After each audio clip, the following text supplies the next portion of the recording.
Hello, my name is David Bradbury and I'm joined by Tony Clifford. Hello. In this video, we're going to take you through some of the latest developments in IBOR reform and consider the accounting implications as entities transition their exposures from IBOR to risk-free rates. In particular, we will take you through a worked example illustrating the end of uncertainty and when the Phase 1 reliefs end, how and when the Phase 2 reliefs are applied, including when the hedging documentation and EIR should be updated, the Phase 1 and Phase 2 disclosures. This video accompanies the latest edition of EY's Applying IFRS IBOR Reform, published in December 2021, and reflects some changes to the way instruments are transitioning. Let's consider an entity with a floating rate sterling 3-month LIBOR plus 400 basis points liability, which is due to mature in 2026. It's hedged with a receive floating sterling 3-month LIBOR, pay fixed 3% interest rate swap. The floating rate of both the loan and the swap reset at the beginning of the third month each quarter, for example 1st of March, 1st of June, 1st of September and the 1st of December. The entity applies hedge accounting under IAS 39 and the swap is designated as a hedge of variability in the cash flows of the liability due to LIBOR. The hypothetical derivative used to measure hedge effectiveness is a pay floating 3-month sterling LIBOR receive fixed 3% instrument, which mirrors the hedging swap. The entity has a year end of the 31st of December. So Tony, what are the IBOR reform related accounting reliefs that the entity would need to be applying at this time? During this period, before the instruments complete their transition from LIBOR to the RFR, the entity would be applying the Phase 1 IBOR reform reliefs. This allows them to ignore the uncertainty caused by the fact that the LIBOR cash flows on the loan are no longer highly probable for hedge accounting purposes, since the loan needs to transition to an RFR before the end of its 5-year term. It also means if the hedge effectiveness falls outside the 80 to 125% range during this period before transition to RFR is complete, the hedge will not have to be discontinued as it normally would under IAS 39. In this case, since the hypothetical derivative mirrors the hedging instrument, the likelihood of hedge ineffectiveness arising is low, but we'll see in a moment how that relief could become important.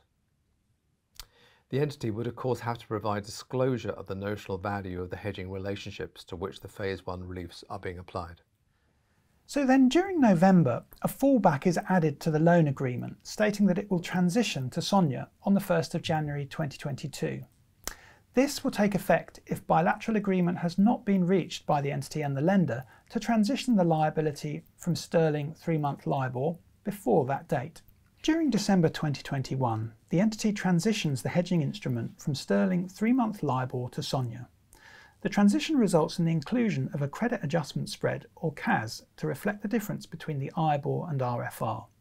The CAS used is the one that was set earlier in 2021 using the ISDA methodology and is 12 basis points. Hence, the derivative now pays 3% and receives SONIA plus 12 basis points.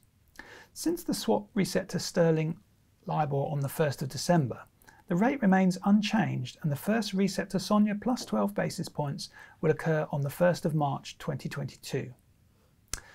So what do these two changes mean for the accounting reliefs that the entity should apply? Well, David, the entity may continue to apply the Phase 1 reliefs to the hedging relationship because the hedged item has not yet transitioned to SONIA. Whilst a fallback has been added to the loan in November, there is still the possibility that the entity will bilaterally agree to amend the loan before sterling LIBOR ceases after 31 December. The addition of a fallback does not in itself result in any accounting consequences for the loan at the time it is added. As a result of this uncertainty, the Phase 1 reliefs continue to apply. For the derivative, the transition from sterling LIBOR to SONIA is considered to be economically equivalent. The change is therefore eligible for the Phase 2 reliefs to be applied, and so the hedge designation is updated to reflect that the hedging instrument now references SONIA. This update to the hedging documentation must be completed by the end of the reporting period. The hypothetical derivative is not amended at this stage, as the risk being hedged still references sterling LIBOR. The cash flow hedge reserve will continue to be measured to the lower of the cumulative gain or loss in the fair value of the SONIA swap and the cumulative gain or loss in the fair value of the sterling LIBOR hypothetical derivative. This may give rise to some hedge ineffectiveness which is recognised in profit or loss, but market sterling LIBOR and SONIA rates are broadly aligned, and as the Phase 1 reliefs continue to apply, if hedge ineffectiveness were to fall outside the 80 to 125% range, the hedge will not have to be discontinued as it normally would. Tony, one question. Would it make a difference if the CAS, when the derivative transitioned, did not use the spread that had been set by ISDA? The ISDA CAS of 12 basis points for sterling 3-month LIBOR was set following a rigorous quantitative analysis. And this gives us confidence that when instruments transition using the ISDA CAS, they do so on an economically equivalent basis. In these cases, the assessment can be done qualitatively with no need for a detailed quantitative analysis. However, if a CAS were used which has been calculated using another method, then a quantitative analysis may be required to assess whether it is economically equivalent. Okay, good. So the entity has a year end at the 31st of December 2021, and the hedged item and the hedging relationship would be subject to the IBOR reform related disclosure requirements. The entity may take the view that as at 31st of December 2021, the Phase 1 uncertainty has ended, since the liability is due to transition via a fallback on the 1st of January 2022.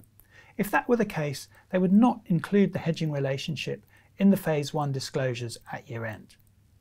Alternatively, if the entity believes that at 31st of December 2021 the Phase 1 uncertainty has not ended, then the Phase 1 release would continue to apply and the hedging relationship would be included within the Phase 1 disclosures. This would include the nominal amount of the derivative in the hedging relationship, which in this case also corresponds to the notional of the liability. As they have also transitioned the hedging derivative, they would include a description of their accounting policy for assessing whether a transition is economically equivalent. In addition, they would include the liability that references LIBOR in the disclosure of exposures which have yet to transition from IBOR to RFR, as required by the Phase 2 amendments. As the entity has not bilaterally negotiated an amendment to the sterling LIBOR liability by year end, it will transition to SONIA on the 1st of January 2022 via activation of the fallback. The entity may note this point in their quantitative disclosure, as it is potentially relevant for users to understand the risk exposure that the entity has to IBOR at the year end. In addition, the entity would provide some narrative describing how its IBOR reform transition is progressing, consistent with the requirements of the Phase 2 amendments. Then, on the 1st of January 2022, as the sterling 3-month LIBOR has ceased to be published, the fallback on the liability is activated and it transitions to SONIA plus the ISDA CAS of 12 basis points, giving a liability of SONIA plus 412 basis points. The first reset of the liability to this rate takes place on the 1st of March 2022. So what are the accounting consequences of this, Tony? Well, David, for the changes that take place during the first quarter, the transition from sterling LIBOR to SONIA at the 12 basis points CAS is considered economically equivalent. The new SONIA base floating rate plus the new fixed spread of 412 basis points is to use to recognise interest expense going forwards. As the change to the loan took place via a fallback, there is no change to the credit spread associated with the liability, so there is no change to the carrying value of the loan and no immediate P&L impact, as would arise if changes had been made in addition to those which are economically equivalent.